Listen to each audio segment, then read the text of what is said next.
Zangion Otero OST. These are the ELAC Navis, either B-51 if you want to trust the speaker, or ARB-51 if you want to trust the internet, because no one can agree. And they $2,000. All right? This is a numbers review. I'm going to review this by the numbers, and then I'm going to tell you how I feel. I feel like she looks. $2,000 for the pair. These are gloss white. They're 17 pounds a piece. Each speaker is 300 watts.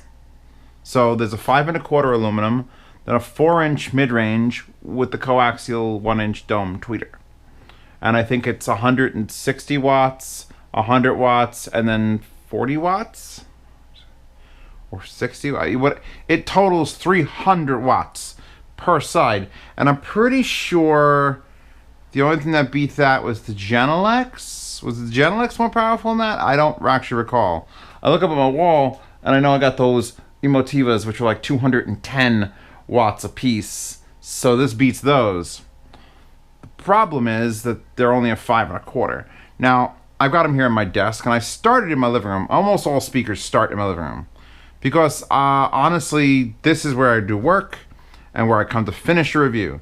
Living room is where I play. I watch TV shows, One Punch Man, Mob Psycho's better animation than One Punch Man. I sit there and I watch my YouTube video. I use things in there more than I use them here. Here is like the final place. So I had them in my living room. And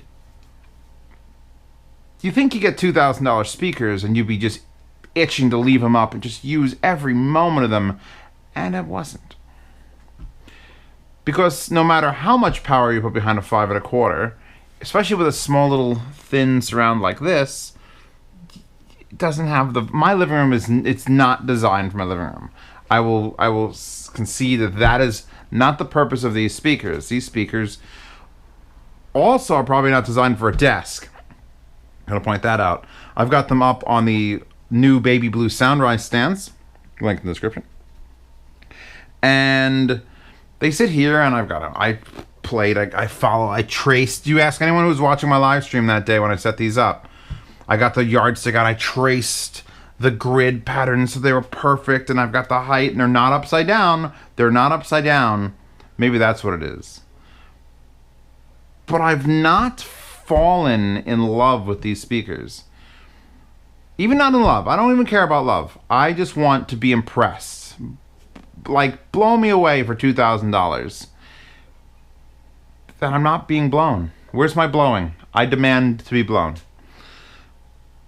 So 3-way with a coaxial and gobs of power and DSP corrected, and we're going to pull one off, look at the back of it in a second, because there's all adjustments for all 3 drivers. And they contain, hold on, I want to get the name of the actual thing. Air X2 wireless transmissions, so that you don't even have to wire a signal to these. You could buy a $150 box, run RCAs into that, and then that will wirelessly transmit to the speakers individually, and you can set them left and right. So that's cool tech. But here's the thing. What are the ELAC powered monitors? What are the ELAC non-powered monitors? What are the standard ones called? There's the RBA, whatever. Do you recognize this tweeter? It looks exactly like the tweeter in the passive, in the $500 a pair passive speaker. That's it. And you know what? As I sit here playing music through it. Out of Kick-Ass and Red Mist, who do you think would win in a fight? I don't know, but I think Kick-Ass is cuter. Really? Mm-hmm. I, for one, would definitely fuck his brains out if I got the chance. So now that we're sitting here listening to things, I've not been super impressed by them. Just not, for any reason. The low end is decent. It's got... I've actually got the bass switched up, +1 dB. Call that not a great track. William Shakespeare.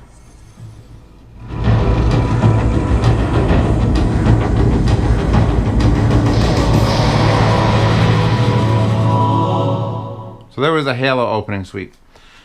By the way, Emotiva Control Freak, I'm sorry to show this off every time I bring it out. I am sourcing them through the brand new SMSL M300, which is their balanced, affordable DAC.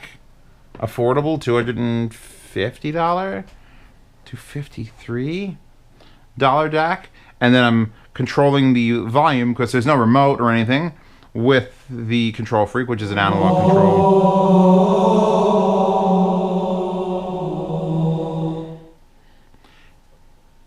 And I sit here and I'm wondering why these cost. I know why they cost $2,000. I read the brochures, I read the webpage, I read what's in them, the effort, and how it's not Class D. It's fully analog amplification. What does that mean? It sounds like they're not trying to say it's standard AB, which came up before Class D, and Class D is way more efficient and can be cleaner. So they're pushing that as like a bullet point. Like, oh, it's not digital amplification, even though Class D isn't really legitimately digital amplification. It's just a different method. I'll let them slide. I'll let it slide the fact that they can't remember they can't get the goddamn weight specs right. They misspelled a bunch of stuff in the manual. Sounds like I'm bashing them, but I'm really not, because I do like ELAC speakers. The B6s and the RB50, is it RB? Are they the RB52s? Whatever. The coaxial versions of their like B6 are great speakers because they cost and then they perform. And these cost, and I'm gonna give them a performance like value of in the several hundreds of dollars. Like, yeah, if these were $1,000, I'd still give them a mediocre review. Because I just don't fall in love. I'm that face. I'm literally that face. I put them up. I know how expensive they are. I know what they should be doing. I know how I should feel about them. I play any track you want. Perfect. Shinji, you should have gotten the robot, Shinji. This is the track of these speakers, which is, by the way, Nescence Movement 2 from Evangelion 222. They don't do anything for me. The different finishes look nice. They come in white, black, or where is that crazy ebony Amara? Look at that. Look at that ebony, like just the striping. Oh, that's actually life size. All hail vertical monitors.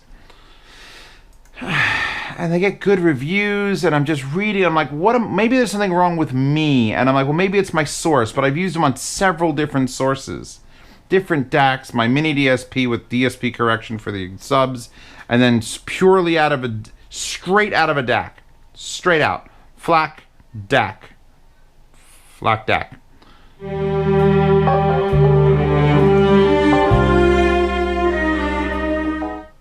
And I'd be less harsh on them if I didn't have in the house right now at least 2 speakers that are self-powered and fucking amazing.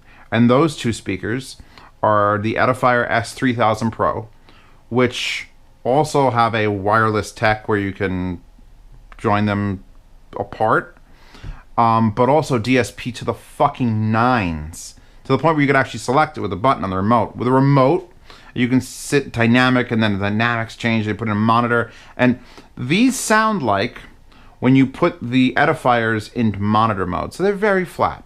They're just very flat speakers. You're very flat. I should be all about this. These are the Lolly speakers. You're very, very flat. Congratulations. But I want something more if I'm spending $2,000 on studio monitors, by all means, just drive a goddamn steamroll over it and give me the flattest, most boring sound ever.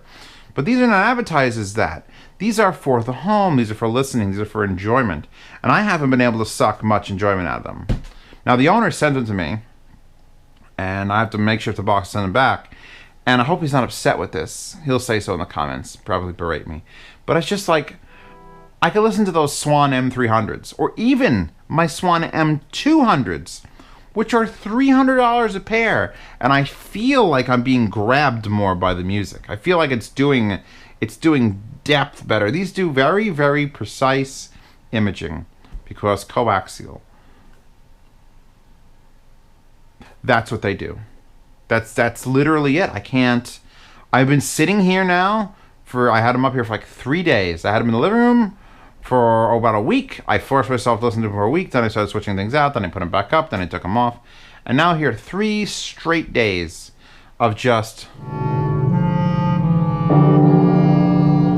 good tonality there. That like oboe or whatever that is, the big woodwind is like, yeah, it's right here. It's doing great imaging.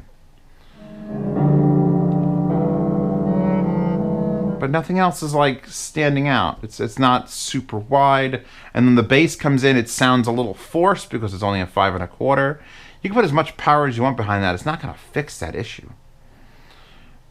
These are not my speakers. Look, this channel is about me and my opinions, which sounds self-centered, but it's a fucking YouTube channel. It's Z reviews. So I'm giving my opinion on the matter. And my opinion on the matter is that face. It's like, there are cheaper speakers that excite me more. I should be excited to sit here and have the privilege of listening to what Andrew Jones can do with $1 billion and you get $2,000 self-powered DSP corrected. Usually he just knocks it out of the park. And with these, I'm just like,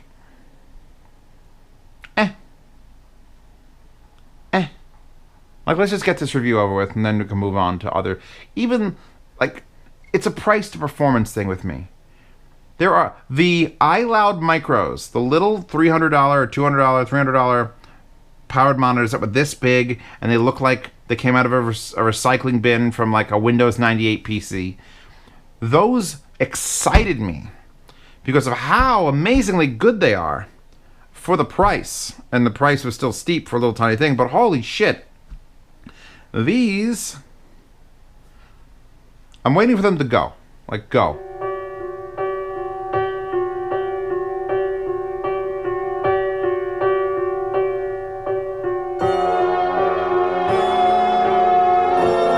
Yeah, I have the Halloween theme. What about it? Wally, Bubble Wrap, Prodigy, Piranha. Let's get right to the middle of Prodigy's Piranha. Oh, by the way, I have these on low gain. Let me show you the back now. I'm going to shut it off and unplug it.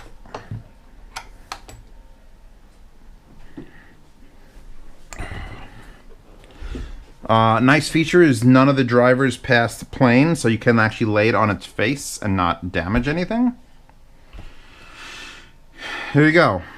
Power input, main power switch, balance line in, RCA in. Here's your gain switch, low and high. It's actually a very small, subtle difference when you switch to high gain. I usually am not doing it. I mean, these are 300 watts a pop. If I'm limiting it to low gain and it's only 200 watts a pop, there's no, like, it doesn't change anything about it to like, it just gives you a little bit more headroom. If you have a lower source, you do that. Here's the pairing mode stuff for the special wireless setup where you actually have a switch here that says left or right. And even though I'm not using that, I'd still obsessively switch this to left because it's on the left side. And you would pair it with that. And then here's where you choose your source. Down is for the wireless. Center is XLR, top RCA. You get a high pass filter, so you could actually, if you're going to integrate a sub into this, and I believe the wireless setup says it'll can do 3 devices, and I'm assuming that's 2 speakers and a wireless sub. If you have that, you can set the high pass filter to 60 or 80. I have it on flat because I want these to go as, go down as far as you can. High frequency equalizer, and I don't know why. This is what really bothers me, because I'm the man that puts speakers upside down and everyone yells at me. Yet, on this speaker, the top switch is low frequency, then mid frequency, then high frequency. Why would you do that? Why would you do that to me? Why would you do that to fucking me? Why would you make it so I reach behind it and the top switch isn't high frequency? The low switch is high frequency, and the middle switch obviously is fine. So F you engineers at ELAC. Maybe that's the reason I saw this and I just, my brain just went, no, these sound like shit to you now. They don't sound like shit. They don't sound their worth. If I spend $2,000 on something, I better crap my pants. If I put up the Bucarts, and those are not even that great on a desk, but I put those up, and I know I've got $2,000 speakers, and those aren't even powered. Those are just passive boxes. So yeah, you got low frequency, and here's a weird thing. So you get +-1 high frequency, +-1, which again, plus is down. I'm just realizing this now. Hold on, I'm gonna scratch my hair off my face. So the high frequency switch is at the bottom, and then up lowers the high frequency, and down raises the high frequency. The world is my oyster, and I'm gonna fucking stab it. So, and then the low frequency, this is +1. The low frequency, you get to either add 1 decibel of bass or remove 4, which is a huge step. So you could drop 4 decibels of low frequency, and then on top of that, put in a high pass filter of 60 or 80. So you could really dull these things down. Now I have it up +1 just because I'm trying to give some life to these speakers. I'm trying to I don't want to love them. Loving a speaker is not what Zeos does easily. RB42s. Oh god. But I want to at least acknowledge these as like a speaker that I could sit down and go, "Oh yeah, those were good. I liked those." Yeah, you could I can't recommend them. These poor bastards say they try so hard, and I just like, you're just a pretty speaker. It's okay, baby. No one's gonna hurt you now. Big bad Zeos is gone. Someone's gonna do that to them later on. Yeah, I'm sure you have a pair and you're watching and you're upset with me. Hook this back up for a second. Power switch. That. They do auto off, which I've only had one other set of powered monitors do that, but these are not studio monitors, and those were studio monitors. Those are the Fluids, which are now gone off Amazon. Interesting. Did I shut the switch off? Oh, so that's great. It turned on, but it didn't turn on because there's no music playing. This one's on. If I turn this on, there you go. The power indicator is a downward firing light, a little white LED on the bottom of the speaker. So if you've got it on something like a stand or something else, you can actually see it light that up. And I think that's a nice touch. I like that touch. I would even accept if the entire bottom lit, just like a dim white. That would be nice. I'd be nice with that. This is all I have to say about these speakers. I'm not offended by them, but I have no urge to keep them or buy them or recommend them to anyone. So I'm more impressed with how I match the wallpaper to what's going on here with the white and the black and the blue stand, and there's blue in the behind, just the blue eyes. Oh, it's just, please applaud me for that. I actually put some effort into picking the wallpapers for you guys. So yeah, this is the ELAC Navis B-51 review. How do they sound, Zeos? I don't care. I don't care enough to describe. I literally just, they sound like speakers. If these were $400 a pair, I'd be like, interesting. An awful lot of power. You can't even use that power, by the way. Knowing how much power they have, the 300 watts each, so 600 watts total, pointed at me right now. In the proper situation, which would be in a room, and when I did the sound demo, you'll see where I did the sound demo in the description, and that'll come out tomorrow. I had them set up in my living room, but on stands, closer together, so it's more of like an ideal scenario. The desk here is too close. They're a little bit intense for the desk. But my room, if I put them up on the ohms, that's too big a room. These have a very specific want or need. Like LS50s, CAF LS50s. Absolutely shit on these, and those are the passive ones. I've heard the powered ones are even better because those are DSP corrected. I'm going to link to those in the description. I'm going to link to these because it's sort of my job too. But under that link will probably be LS50 wireless because they're exactly the same price. And I know that pair, I know from the LS50 has an is the best speaker you could put on a desk or in a small room. And all I know about the wireless version is they've literally DSP'd it to be even better, and I believe it. I haven't heard a set yet. I haven't got them here, but I'm going to link it because I'm pretty sure if you're looking for these, you want those.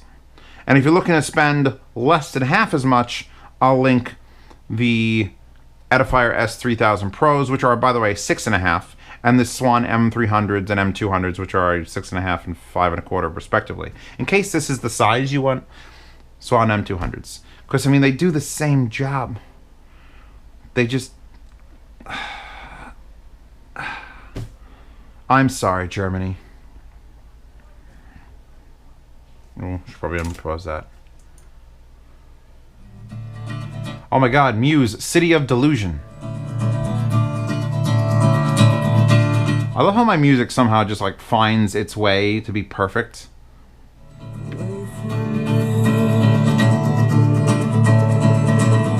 Yeah, it's singing right here. It's singing right here. Great imaging. That's it. All right, I'm done with this. I'm tired of. I'm just poking them with a stick at this point. Links in the description. Link to that wallpaper. Again, perfectly matched wallpaper in the description. Link to the Patreon, which I usually use to fill in for things that I haven't been sent. I will buy them with the Patreon money. It also pays my rent and for an employee. But when I'm done with things, they go into the yard sale. So from the 1st to the 10th, you can check my Patreon. There's a post, and you can buy things that I'm done with. Usually 10 or 12 items. Headphones, speakers, DACs, digital audio players, even a subwoofer now and then. That's one of the reasons to join the Patreon. The other is if you want to ask me questions directly or berate me or tell me that I fucking hate you, Zeus. I own those and I think they're great. Please feel free to message me on Patreon. If you join the $10 tier, you get to yell at me in a private Telegram chat with 150 other very angry or very helpful people that follow my stuff. You also get to see these reviews about a week early. I'm trying to push that a little bit higher, a little more time than a week, but doing dailies is a pain in the ass. What the Patreon money will also do is it'll buy a box and ensure to ship these back to their owner, because $2,000 and I have to make the box. Ooh, I'm going to spend some money. I spend lots of money. So that's the way this goes. Thank you all for stopping by. Sound demo is in the description. Sound demo will come out tomorrow publicly, and after that another video, another review of another something else. And I hope you stick around for that one, and maybe I won't be as sad. So sad. Can we go out in a sad song? Billy Joel is Easy Money. That's not working for me. Not for this one. Lindsey Sterling, Shatter Me. Imaging is fantastic. Just like it is on any coaxial